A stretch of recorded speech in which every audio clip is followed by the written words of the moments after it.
limited partners can exercise control, yet run and hide if anything goes wrong and the limited partnership goes broke and not be sued personally. That's the way it's set. Unlike a general partnership where you haven't got that shelter.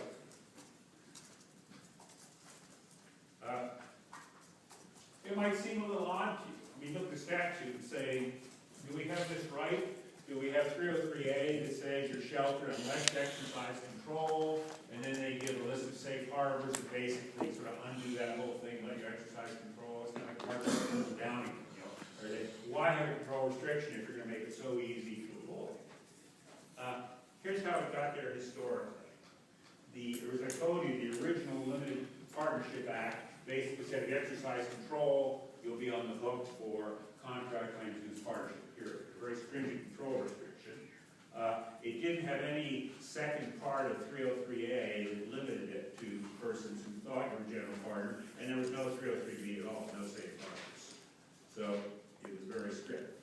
In 1976, 60 years later, they amended it to change 303A and 303B. Here's what happened. In 1916, the general idea was if you ran a business, you should be responsible for its obligations. It just wasn't appropriate to let someone exercise control over business, you know, be the one who caused problems to happen and not be responsible for those problems. But between 1960 and 1976, there was a massive expansion of use of the corporate form, which allows you to do exactly that. You have a corporation, you run the corporation. If something goes wrong, you as a shareholder aren't personally liable. So we kind of made the decision elsewhere to allow limited liability protection for the people who run a business. And by 1976, the thinking was that people could do that through a corporation. Then why not, you know, let the limited partners do it some other way too?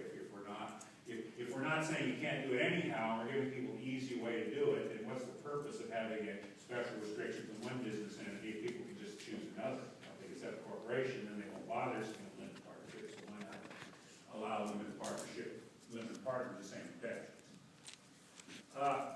But for some reason, they were reluctant to simply abolish the control restrictions.